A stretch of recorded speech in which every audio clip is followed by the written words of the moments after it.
இதுதான் science of stupid. Warning.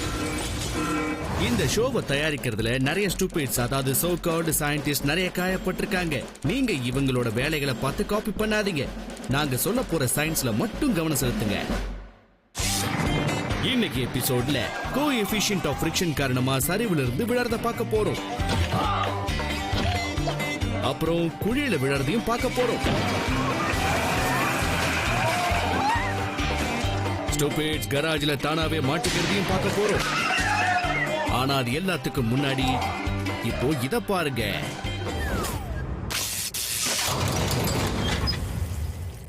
Bridges எதுக்கு use ஆகுது? சிம்பிள். ஒரு சைடுல இருந்து இன்னொரு சைடுக்கு போறதுக்காக, அப்படித்தானே? ஆனா சில பேருக்கு இதே ஊஞ்சல் மாதிரியும் இருக்குங்க. ஆமாங்க, இவர்தான் பிரிட்ஜ் ஸ்விங்கர். இப்படி சில பேருக்கு இது ஒரு புது டைம் பாஸா இருக்கு. பிரிட்ஜ்ல இருந்து கயிறை கட்டி குதிக்கிறது, அப்புறம் ஆடிக்கிட்டே இருக்கிறது. இந்த கிறுக்குத்தனம்லாம் உங்களுக்கு ரொம்ப பிடிக்கும். ஆனா இத பண்றதுக்கு பல பேர் ஒன்னா சேர்ந்து வந்திருக்காங்க. ஆமாங்க, இது ரஷ்யால நடந்த ஒரு சீன். இதுல 135 பிரிட்ஜ் ஸ்விங்கர்ஸ் ஒரே நேரத்துல ஆடுறாங்க. ஆனா எப்படி சிக்கல் இல்லாம இதை செய்யறாங்க? அட சிக்கிறத விடுங்க, பெரிய பிரச்சனை என்னன்னா கயிறு அறுந்து போறதுதான். Bridge swinging can be extremely dangerous. அப்புறம் இது இல்லீகலும் கூட. இதுல கிராவிடேஷனல் பொட்டன்ஷியல் எனர்ஜி எவ்வளவு பயங்கரமான முறையில மாறுங்கிறத இப்போ நாங்க உங்களுக்கு காட்டுறோம். எவ்வளவு உயரத்துல இருந்து நீங்க குதிக்கிறீங்களோ அவ்வளவு அதிக கிராவிடேஷனல் பொட்டன்ஷியல் எனர்ஜி உருவாகும். அது கீழே குதிக்கிறதால கைனடிக் எனர்ஜியா கன்வெர்ட் ஆகும். கயிறு மேல சென்ட்ரிபீட்டல் ஃபோர்ஸ் உணரப்படும். இதனால நீங்க ஆர்க்ல ஸ்விங் ஆகுறீங்க. அப்புறம் உங்க கைனடிக் எனர்ஜி மறுபடியும் கிராவிடேஷனல் பொட்டன்ஷியல் எனர்ஜியா மாறுது. அப்புறம் ஸ்விங் வழியா ஏர் ரெசிஸ்டன்ஸ் காரணமா நீங்க ஸ்லோ ஆகிட்டே வரீங்க. ஆனா சில சமயங்கள்ல இப்படியும் கூட நடக்கலாம்.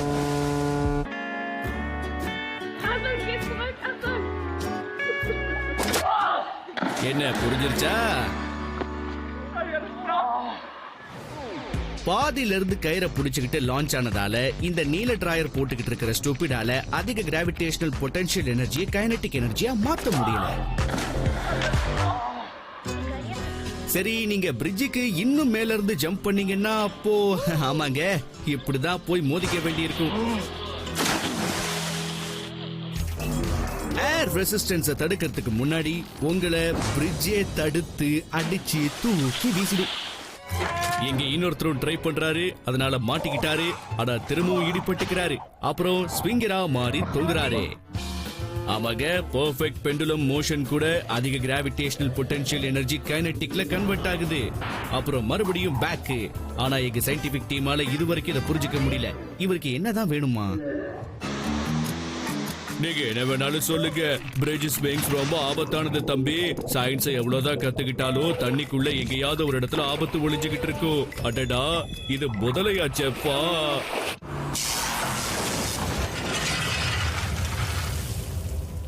கயாக்கிங் ஒரு ரிலாக்ஸிங்கான ஸ்போர்ட்னு உங்களுக்கு யாரு சொன்னாங்கன்னு தெரியல. அப்புறம் கயாக்கிங்கை யாரு வேணாலும் செய்ய முடியுங்கிறத யாரு சொன்னாங்க? அப்படி சொல்றவங்க இருந்தா தயவு செஞ்சு இத ஒரு தடவை பாத்துருங்க ப்ளீஸ். இது தப்புங்கிறத ப்ரூவ் பண்றதுக்காகவே இந்த ஸ்பெஷல் வீடியோ. இது ஒன்றும் அவ்வளோ ஈஸி கிடையாதுங்க. ஆனாலும் ஒரு வழி இருக்கு. அது ரொம்பவே எக்ஸைட்டிங்கானதும் கூட. நீங்களும் கூட இந்த மாதிரி ஒரு சேனலை செலக்ட் பண்ணிக்கிட்டீங்கன்னா போதும். இந்த சரிவை தேடுங்க. அப்புறம் அங்கிருந்து உங்க கயாக்க நீங்க வேகமா லான்ச் பண்ணா சூப்பரா போகும். இந்த மாதிரி இந்த டெக்னிக் உங்களுக்கு கொஞ்சம் பயங்கரமானதா தெரியுதா? பரவாயில்ல, வேற ஆப்ஷன்ஸும் இருக்கு. இதோ இந்த லேடி மாதிரி எந்த சரிவுல இருந்து வேணாலும் தண்ணில இறங்கலாம். ஆனா இது கொஞ்சம் மோசமான ஃபிளாப் தான். ஸ்லைட் லான்ச்ங்கிறது உங்களுக்கு வேணும்னா ஜாலியா இருக்கலாம். ஆனா கயாக்ஸுக்கு அப்படி இல்ல. ஏன்னா தண்ணில போகிறதுக்காக தான் அதை டிசைன் பண்ணிருக்காங்க. தரையில போறதுக்கெல்லாம் அது சரியா வராது. தண்ணில ஒரு கயாக்கோட நீண்ட நேரோ ஹல் மாற்றம் அப்புறம் டைரக்ஷனை ரெசிஸ்ட் பண்ணி கயாக்க முன்னேற வைக்குது. ஆனா இதுவே நிலத்துல இந்த ஷேப்போட டைரக்ஷன் பிரெஃபரன்ஸ்ல குறைவா இருக்கும். அதாவது எந்த டைரக்ஷன்லயும் இது ஸ்லைட் ஆகும். ஸ்மூத் பாட்டம் காரணமா லோ கோஎஃபிஷியன்ட் ஆஃப் ஃபிரிக்ஷன் இருக்கும். அதாவது ஸ்லோப்ல கயாக் மொமெண்டம் பில்ட் பண்ண முடியும். இது தண்ணியில அதே ஆங்கிள் மோதிச்சுன்னா hydrodynamic drag centre of மாஸா அப்படியே புரட்டி போட்டுடும். அப்புறம் நீங்க விரும்பாம போனாலும் தண்ணியில முழுக வேண்டி இருக்கும், பாத்துக்கங்க. இந்த மேடம் இவங்க ஹஸ்பண்ட் சொன்னாங்கன்னு என்ட்ரிக்காக ரெடியா இருக்காங்க. ஆனா கான்பிடன்ட் ரொம்ப குறைவா இருக்கிற மாதிரி தெரியுதே. அது ஏன்னு புரிஞ்சிடுச்சு.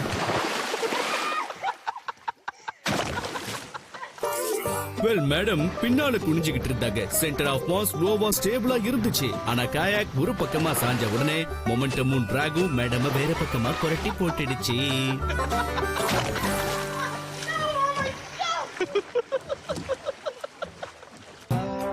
கரடு முரடான ஸ்லோப்ல சறுக்கிக்கிட்டே ஐசி ஸ்லோப்ல போறாங்க. அதாவது பனிக்கட்டில லோ கோஎஃபிஷியன்ட் ஆஃப் ஃபிரிக்ஷன் கொண்ட ஸ்லோப்ல. மொத்த கேங்கும் ஜாலி மூட்ல இருக்காங்க. ரொம்ப தூரம் போவாங்கன்னு நினைக்கிறேன். அடடா பரவாயில்லையே, இதத்தான் ஸ்மூத் லேண்டிங்னு சொல்லுவாங்க. பாப்பா சரியா தான் சொல்லிருக்கு. இங்கேயும் ஒரே ஸ்னோயியா இருக்கு. ஆனா பாதையில ஏராளமான கற்கள் இருக்கு. அதோட ஏராளமான வலியையும் உருவாக்குது. எப்பா இங்க இருக்க வேண்டிய தண்ணி எல்லாம் எங்க போச்சு?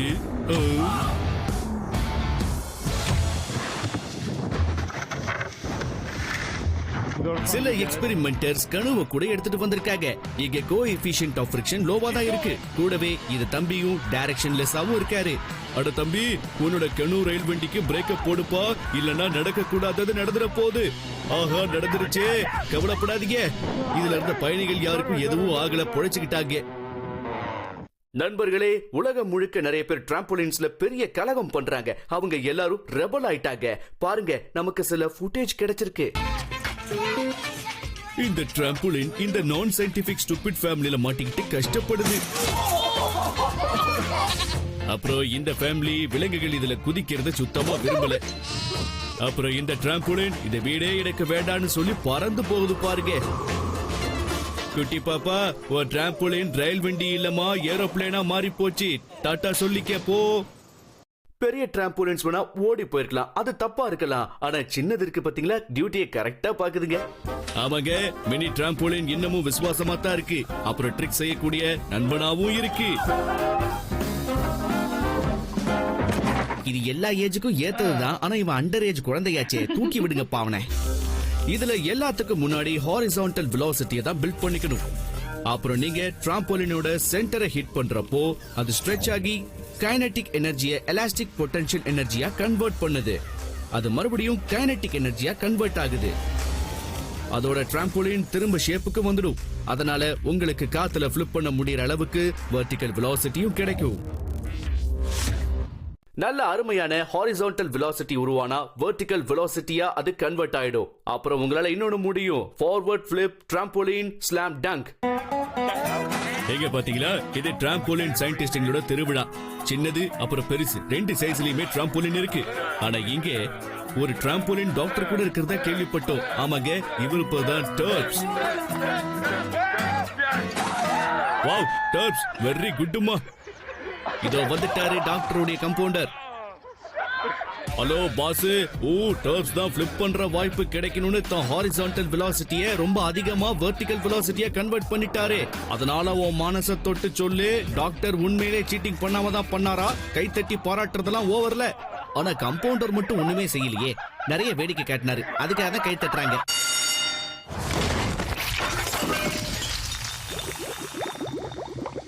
Okay, quiet class. கமல், ரோசியோட சீட்டை விட்டு எழுந்து ஜம்மல் பக்கத்துல போய் உட்காரு. அப்புறம் சயின்ஸ் புக்கை தரங்க. இப்போ சயின்ஸ் லெசனுக்கான நேரம். நான் இதுல ஒரு முக்கிய சயின்டிபிக் பிரின்சிபலை பத்தி எக்ஸ்பிளைன் பண்ணுவேன். எங்க சொல்லுங்க பாப்போம், இந்த வீடியோஸ்ல காமனா என்ன இருக்கு? பறந்துகிட்டு இருக்கிற இந்த பறவை மனுஷங்கிட்ட, சறுக்கிக்கிட்டு வர இந்த கிரேசி கிட்ட, அப்புறம் கேஸ் போட்டு பாம்பு உடைக்கிற இந்த கிரேசி ஸ்டூபிட் கிட்ட. இவங்க எல்லாம் என்ன ப்ரூவ் பண்ண விரும்புறாங்க? இவங்க ஆர்வம் தான் இவங்களுக்கு பிரச்சனையே. ஆமாங்க, இன்னைக்கான லெசன் வெயிட்லெஸ்னஸ் பத்தினது. ஆஸ்ட்ரோநாட்ஸ் கூட ஸ்பேஸ்ல இருக்கிறப்போ இதத்தான் அங்க எக்ஸ்பீரியன்ஸ் பண்றாங்க. ஆனா நீங்க இத பூமியில இருந்துகிட்டே கீழே விழுந்துகிட்டு இருக்கிறப்போ இத அனுபவிக்க வாய்ப்பு இருக்கு. கிராவிட்டி உங்களை எர்த் சர்ஃபேஸ நோக்கி புல் பண்ணுது. ஆனா பலூன் கான்டாக்ட் ஃபோர்ஸை யூஸ் பண்ணி இத கவுண்டராக்ட் பண்ணும். அப்புறம் இந்த ஃபோர்ஸை தான் வெயிட் மாதிரி எக்ஸ்பீரியன்ஸ் பண்றாங்க. ஆனா இந்த கான்டாக்ட் ஃபோர்ஸ் மறைஞ்ச உடனே நீங்க வெயிட்லெஸ்னஸ் ஃபீல் பண்ணுவீங்க. இது மூலமா கிராவிட்டி மட்டுமே உங்க மோஷனை கண்ட்ரோல் பண்ணும். புரியுதா? நீங்க எதோட கான்டாக்ட்லயாவது இருக்கும்போது உங்களுக்கு கிடைக்கும் வெயிட்டோடைய ஃபீலிங். ஆனா இதுலயும் எக்ஸெப்ஷன் இருக்கு. டிராக் ஒரு கான்டாக்ட் ஃபோர்ஸ் மாதிரி தாங்க வேலை செய்யுது. அப்புறம் ஸ்பீடோட சேர்த்து அதிகரிக்கும். கன்ஃபியூஸ் ஆகாதீங்க, கொஞ்சம் பாருங்க. ஒரு ஸ்கை டைவர் டெர்மினல் வெலாசிட்டில கிட்டத்தட்ட 194 km/h ஸ்பீட்ல முழு எடையையும் உணர்றாரு. ஏன்னா இந்த ஸ்பீட்ல ஏர் ரெசிஸ்டன்ஸ் ஒரு சாலிட் ஆப்ஜெக்ட புஷ் பண்ற மாதிரியே அவரை புஷ் பண்ணுது. ஓகே, இப்போ டெஸ்டுக்கான நேரம். Question number 1. என்ன காரணத்தால உங்களுக்கு வெயிட்டோட ஃபீலிங் வருது? சீட்டால கிடைக்கக்கூடிய கான்டாக்ட் ஃபோர்ஸ்னால கூட இந்த தம்பிக்கு தலையோட வெயிட் ஃபீல் ஆகுது. ஆனா ஜம்ப் பண்றது மூலமா ஆகல. இங்க கான்டாக்ட் ஃபோர்ஸ் இருக்கிறதால வெயிட் இருந்துச்சு, இங்க கான்டாக்ட் ஃபோர்ஸ் இல்ல, அதனால வெயிட்லெஸ். மறுபடியும் கான்டாக்ட் ஃபோர்ஸ், பயங்கரமான வலி. அட மண்டையெல்லாம் உடையுது. ஆனாலும் இவனுக்கு தூக்கம் இன்னும் கலையில பாருங்க. Question number 2. நீங்க வெயிட்லெஸ் ஆகுறப்போ எந்த கான்டாக்ட் ஃபோர்ஸும் இருக்கிறது இல்ல.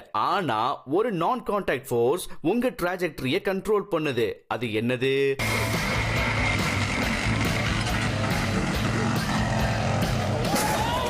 ஆமாங்க, அதுதான் கிராவிட்டி. எந்த கான்டாக்ட் ஃபோர்ஸும் இல்லாதப்போ காரோட ட்ராஜெக்டரியால ஒரே ஒரு ஃபோர்ஸ் தான் வேலை செய்யுது. அதுதான் கிராவிட்டி. அது காரை கீழே இழுக்க வைக்குது. அட உயிரோட தான் இருக்காரு. ஆனா ஸ்டண்ட் பண்ண கார் தான் தாறுமாறா ஆயிடுச்சு. இப்போ தேர்ட் அண்ட் ஃபைனல் क्वेश्चन. ஏதோ ஒரு சாலிட் ஆப்ஜெக்ட் உங்க மேல ஃபோர்ஸ் அப்ளை ஆகலன்னா எப்பவுமே நீங்க வெயிட்லெஸ்ஸா ஃபீல் பண்ணுவீங்கன்னு தான் அர்த்தமா என்ன? டெல் இல்லங்க. ஏன்னா ஸ்கை டைவரோட கேனப்பி அவருக்கு அருமையான டிராக கொடுக்குது. அப்புறம் த்ரூ ஹார்னஸ் டிரைவருக்கு கான்டாக்ட் ஃபோர்ஸ் கிடைக்குது. அதனால அவர் வெயிட்டையும் நல்லா ஃபீல் பண்றாரு. 1 மினிட் இன்னொரு கான்டாக்ட் ஃபோர்ஸ் உணர போறாருன்னு தோணுது. பாருங்க, பட்டாச்சு. உங்களுக்கு எப்பவாவது அவமானத்தால தர பிளந்து நீங்க அதுக்குள்ள போய் மாட்டிக்கிட்ட மாதிரி ஃபீலிங் வந்திருக்கா? வெல், இங்கேயும் ஒருத்தருக்கு அந்த மாதிரி தான் ஒரு ஃபீலிங் வந்து மாட்டிக்கிட்டு இருக்காரு. அவரை பார்க்கலாம். இந்த காருக்கு என்னாச்சு? கார் மேடம், அப்படி என்ன காரியம் பண்ணிக்க? இல்ல என்னால சொல்ல முடியாது, கூச்சமா இருக்கு.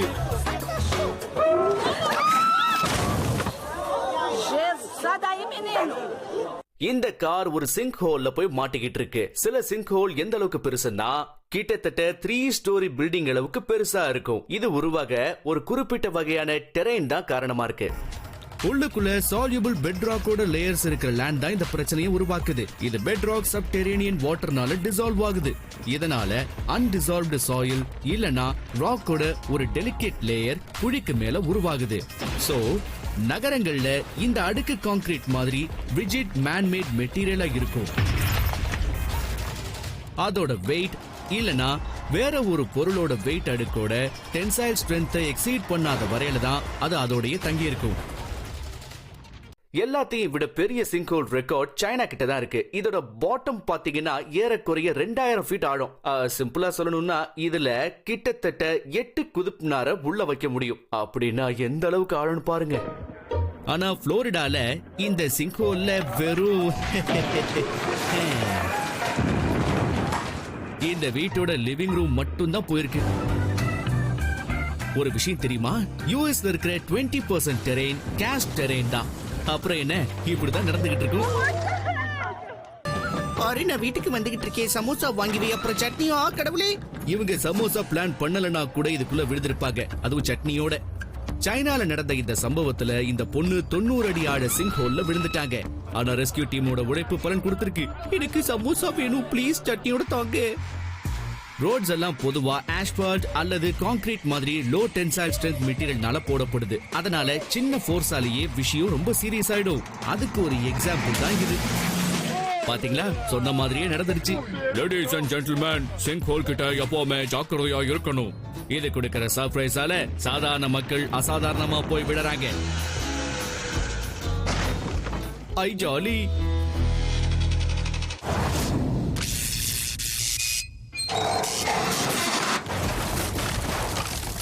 டம்பிள் தூக்கி அழுத்து போச்சு. ட்ரெட்மில்ல ஓடி போர் அடிச்சு போச்சு. அப்புறம் சைக்கிளிங் போறதுக்கு இப்ப வாய்ப்பே இல்ல. சரி, கவலைப்படாதீங்க, என்கிட்ட ஒரு புது எக்ஸசைஸ் கேம் இருக்கு. ஆமாங்க, இதுதான் ஏரியல் ஹூப். இது எல்லாமே ட்ரிக்கியான போசஸ். இதுக்கு ரொம்ப முக்கியமானது கோர் ஸ்ட்ரென்த், அத்லெட்டிசிசம் அப்புறம் கொஞ்சம் கிரேஸும் வேணும். இந்த மேடம் கிட்ட அது எதுவுமே இல்ல. ஆனா இப்போதைக்கு உடைஞ்ச பல்லும் ஆங்கிளும் மட்டும் இருக்கு. இப்போலாம் இவங்க பெட் ரெஸ்ட்ல தான் இருக்கிறதா ஒரு செய்தி வந்திருக்கு. பாடி டென்ஷன் மெயின்டைன் பண்றதால உங்களுக்கு சென்டர் ஆஃப் மாஸோட பொசிஷனை கண்ட்ரோல் பண்றதுக்கான ஹெல்ப் கிடைக்கும். சென்டர் ஆஃப் மாஸ் ரோப்போட லைனுக்கு எவ்வளவு க்ளோஸா இருக்குமோ அந்த அளவுக்கு கிராவிட்டி உங்களை லூப் பக்கத்துல கீழே இழுக்கும். அப்புறம் நீங்க அவ்வளவு ஸ்டேபிளாவும் இருப்பீங்க. கைகள்ல தேவையான டென்ஷனை அப்ளை பண்ணி சென்டர் ஆஃப் மாஸ பெர்ஃபெக்ட்டா அலைன் பண்ணி நீங்க வெறும் 4 விரல்கள்ல கூட தொங்க முடியும். Position control, centre of mass, ரோப்போட லைன்ல, அப்புறம் கைகள்ல தேவையான டென்ஷன், அதுக்கப்புறம் பிராக்டிஸ் பண்ணுங்க. ஏரியல் லூப் ஒரு விஷயமாவே தெரியல. ஆமாங்க, இந்த மேடம் அதைத்தான் செஞ்சுக்கிட்டு இருக்காங்க. ஐ மீன் செய்ய முயற்சி பண்ணிக்கிட்டு இருந்தாங்க. வெல் பொசிஷன்டு சென்டர் ஆஃப் மாஸும் பேலன்ஸும் பிரமாதமா இருந்தது. ஆனா ஆங்கிளோட டென்ஷனை சமாளிக்க முடியாம போனதால முழு உடம்பையும் கீழே போட்டுட்டாங்க. நல்ல வேளையா ஹூப் ஒன்னும் அதிக ஹைட்ல இல்லாம இருக்கே. இங்கே பாடி டென்ஷன் அருமையா இருந்துச்சு. சென்டர் ஆஃப் மாஸ் கூட அலைன்டா இருந்தது. அதாவது விரல்களால கூட உங்களால பேலன்ஸ் பண்ணி இருக்க முடியும். ஆனா ஹிப்ஸால பண்ண முடியாது. மேடம், திரும்பவும் எதுக்காக இதுல ட்ரை பண்றீங்க? இங்க பாருங்க, ஹூப்ல நண்டுபுடி வித்த பண்றாங்க. முயற்சி தோத்து போய் புஷ்ன்னு ஆயிடுச்சு. இந்த மேடம் சென்டர் ஆஃப் மாஸ ஹூப்புக்கு பக்கத்துல கொண்டு வந்து பேலன்ஸ் பண்ணிருக்கணும். டென்ஷனும் அதிகமா இருந்திருக்கணும். அப்பதான் அதிகமா அடியும் படாம இருக்கும். இவங்கள பாருங்க, சர்ச்சில் ஏரியல் ஹூப் வித்த காட்டிக்கிட்டு இருக்காங்க. இப்படி எல்லாம் செய்யக்கூடாதுமா. அடடா, சொல்றத கேட்கணும்ல. இந்த பொண்ணு ஸ்விங் பண்ணி ஹூப்ப பிடிச்சு அப்புறம் ரொட்டேட் ஆகலாம்னு நினைச்சிருக்காங்க. அட, கைகள்ல தம் இல்ல, நாம யாருக்கும் சலைச்சவங்க இல்லன்னு காட்டலான்னு இதெல்லாம் பண்ண கூடாதுமா. சர்ச்சுக்கு வந்தோமா, பிரேயர் பண்ணோமான்னு போனோமான்னு இருக்கணும்.